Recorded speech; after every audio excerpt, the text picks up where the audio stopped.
The United States Senate is gearing up for a key vote on President Trump's America First budget resolution. For the past several weeks, Senate Republicans have been laser focused on unlocking the process that will help them pass the Trump budget blueprint. If they succeed, one of their biggest priorities is making President Trump's 2017 tax cuts permanent. But to get there, the GOP leaders have some strategic decisions to make. So what are the obstacles to the path forward, and when will there be a chamber-wide vote on the budget resolution? Well, here to discuss these questions is Senator Ron Johnson, a member of the Senate Budget and Finance Committees. Senator Johnson, welcome back to Washington Watch. Thanks so much for joining us. Thanks for having me, Tony. Hope you're doing well. I am doing well, thank you. Before we get into the budget issue, I want to talk about another issue that's near and dear to your heart. It's something we've talked about a lot, the World Health Organization. I want to play a clip from Tedros talking about, well, actually, let me play it and I'll get your response. The U.S. withdrawal from WHO is just one part of a much bigger and much bleaker picture as we witness the demolition of parts of the global health architecture. We have been working hard to assess the impact of U.S. withdrawal from WHO and to consider how we adapt in response. Now, I see, Senator, you're reaching for the tissues there, lamenting along with him the fact that the United States is going to be cutting off funding to the World Health Organization. I mean, this is long overdue, is it not? I think so. I think the WHO proved itself to be a corrupt organization, really run by Chinese Communist Party and global leftists. It would be nice if we could have some, international organization that literally could manage health crises effectively. The WHO is not it. What's the timeline of the withdrawal of the U.S. in terms of the funding from WHO? Well, I think President Trump has cut it off, so I'm not exactly sure of the exact timing. But as in so many other areas, President Trump is acting boldly, swiftly, decisively, and really focusing on the waste, fraud, and abuse of taxpayer money and the borrowed money that is mortgaging children's future. So I'm very, very pleased with his swift action here. And it appears that other countries are going to follow suit. Yeah, that I'm not aware of. Again, the first thing we need to do is cut off the amendments that was really going to threaten our own individual sovereignty. Right. So we nip that in the bud. And again, we don't want to be governed by an international institution. We want our national sovereignty. And WHO is just part of the one world order group of institutions that would threaten that sovereignty. Yeah, I mean, the United States has been paying a large portion of the freight. I mean, we're 18% of their budget is coming from the United States, so they are having to cut their budget from $5.3 billion to $4.2 billion. That's still $4.2 billion too much, I think, for that group. Let's turn our attention now to Congress. Let's talk about the Senate. They've been busy trying to figure out what to do and how to move forward with President Trump's 2017 tax cuts. This week, I think are we still poised for a vote-a-rama coming up as this bill makes its way to the floor? Yeah, I believe so. Listen, to me, the extension of what we did in 2017 should be the easiest part. I mean, I'm not aware of a Republican that wants to see an automatic tax increase. I mean, that was one of the problems with that tax bill is parts of it automatically expired. So let's not make the same mistake. Now, we've had to go through some internal discussions in terms of using current policy versus current law and those kind of budget wonkiness. But we've come to an agreement on that between not only the senators but also with the House. So that should be the easiest component of this. I've always thought it'd be easier to go in several steps, but decision's been made to go with one big beautiful bill. So that's what we're dealing with. My big sticking point has always been spending. I put together a pretty good video of President Trump saying he wanted a balanced budget, and all of our leaders and members of the administration saying that we don't have a revenue problem, we have a spending problem. So are we willing to fix it? And so I've been focusing on spending.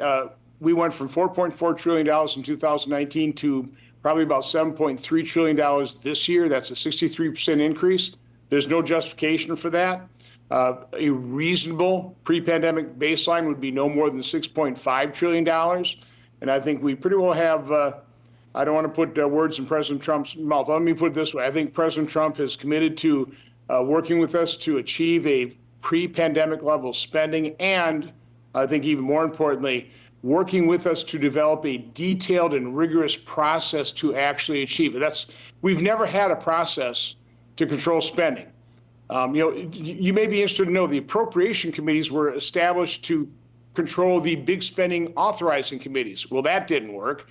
The Budget Act didn't work. Simpson-Bowles didn't work. The Budget Control Act didn't work. So I proposed a process very similar to a private sector budget review process where you literally go line by line. I would recommend involving senators, House members, and the administration, and bring administration officials with their budget gurus and CFOs and literally go line by line. There's about 2,400 individual expenditure lines in the 2025 proposed budget. We have to do that work. Nobody ever wants to do that. 76% of the budget is completely off budget. That's mandatory spending. And by the way, there's $1.3 trillion of other mandatory spending, not Social Security, Medicare, or even Medicaid, that we can take a look at. And you see what DOGE is uncovering in terms of all the waste, fraud, and abuse. So if we actually scrutinize what we spend, I think it'll be easy to get back to a reasonable pre-pandemic level spending. Has the president agreed to that process? Yes, I think that's what we discussed today in the White House with the members of the Budget Committee. And so where does DOGE fit into that? Well, DOGE can be very useful. Under reconciliation, we can only address mandatory spending, which is bizarre just in and of itself. So that leaves discretionary spending that has to be passed with Senate Democrats' help. They won't. So what we can do with discretionary spending is we can reduce that level of spending through rescissions. So we really did request the president. I think they're going to move forward on this as well. My recommendation was at least one rescission package a month, where Elon and his DOGE group basically bundles up, billions of dollars worth of spending rescissions, headlined by the most egregious examples of wasteful and abusive spending. So rescissions, just for the benefit of our viewers and listeners, this is kind of, if you will, clawing back money that's already been allocated that's out there, correct? Right, and the law allows us to do that without Democrat votes. I mean, we can do this, we can pass this in the Senate, it's privileged, just need a majority. And so Republicans do this without Democrat help. And by the way, it'll just be fun watching Democrats. What are they going to vote to continue some of this grotesquely wasteful spending? And some of this money has not been has been allocated but not spent, so it's out there. It can be brought back. This can be real cuts going forward as well. So you are optimistic that we can get back to this pre-pandemic level of federal spending. Is that shared among your colleagues? Well, I think some things could be more difficult, but President Trump, as a business person, as I'm presenting this plan, he thinks it's pretty easy too. I mean, Tony, what we're talking about is take 2019 spending, total outlays. I don't think we were spending too little. We're still probably spending too much. Increase that by inflation and population growth. You leave Social Security and Medicare. You can even leave Medicaid completely off this. Spend what we're going to spend in 2025. Plus those things up, you'd be spending $6.5 trillion. So that's a $700 billion difference between what we're spending. And that $700 billion is just spending above and beyond 2019 spending fully inflated for population with inflation. Again, in business, and this is the way I described it to the president, if you had your managers and say, hey, listen, I'll let you grow your budget by the number of customers you're serving and inflation, and you come back 6 years later and their budget's 10% higher than that, you'd go, what are you doing? Knock it down back to what constraints I told you. That'd be a 1 minute conversation and it would be done. This would be easy. Now, within the $700 billion, there's there are a few interesting issues, but if you're going line by line, my guess there'll be plenty of expenditures, things like the DOGE are uncovering. You go, we're not going to spend that at all. Not just claw back the excess over 2019 spending fully inflated, but I mean, literally just eliminate that. Okay, two issues that have to be addressed. You've got the debt, but in order to get to the $36 trillion plus debt, you've got to begin eliminating the deficit. How soon on this path that you're laying out can we eliminate that, what's become an annual deficit of somewhere over $1 trillion? Well, President Trump is very confident that he'll be raising a lot more revenue through tariffs, through his gold card, plus economic growth. I mean, if we get our act together and we return certainty to the economy by saying you're not going to have a massive automatic tax increase. That's why I would have done that three-step process, given border funding. Step two would have just been extend the current tax code, take that massive automatic tax increase off the table, then start working on the big, beautiful bill. We should be at that point right now, but that's not the decision they made. So now we got to bundle it all together. I mean, when you look at the indecisiveness of or the lack of ability of businesses to make decisions based upon the fluctuation or the unknown of the tax structure, that could itself be what's causing the economy to kind of sputter right now, could it not? No, absolutely. I come from the private sector. You want certainty. You want stability. You don't want volatility. And not knowing what our tax structure is going to be, again, that was a big problem with what we did in 2017. We didn't make it permanent. We're not going to make that mistake again.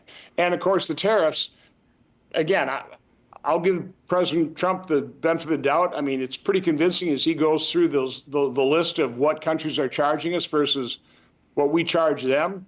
And, you know, the people with extremely high tariffs, I mean, he's only bringing up our tariffs to half of that rate, trying to entice them to come down. So, again, I think he's trying to use this tariff threat to move toward a tariff-free world. But, again, this is complex. Right. But the tax is not. I mean, you've got uncertainty created by, it's not just a small tax increase. This could be a huge tax increase. And so people are kind of sitting on their cash because they don't know what's going to come, or, you know, is this going to happen or not? When you look at what takes place in Washington, D.C., you never know if we can even agree on a good idea. Yeah, again, that's why, as Republicans, we should have just given President Trump the certainty that we're not going to increase taxes. We should have done this, taken up literally just a one-sentence bill, extend the current tax code. And again, if we could have done it in 2017, we would have. So we should just do it now. But members of the House, and I understand this, I'm sympathetic with it, they want to reduce federal spending. They figured they had to hold the tax permanency hostage for that, which is why they initially went with current law and a big old tax score. There should be no score for this. If we have a spending program that expires and we decide to extend it, there's no score because that's scored based on current policy. That's where we're switching now. We're going to treat revenue the same way as we treat spending. And that's actually an issue right now that you're working with in the Senate. The Democrats are going to be opposed to that. Yeah, but again, all we need is 50 votes plus Vice President Vance. I'm quite sure we'll have it. And the Senate is going to move forward with these tax cuts being permanent, correct? Yeah, and again, by doing that, you just automatically make them permanent. Right. It's because there's no score, it's easy to do that, and that's what we'll do. And it provides stability and certainty, and hopefully we'll get our economy roaring going forward. Senator Ron Johnson, always great to see you. Thanks so much for taking time to join us today. Have a great day. Stay well.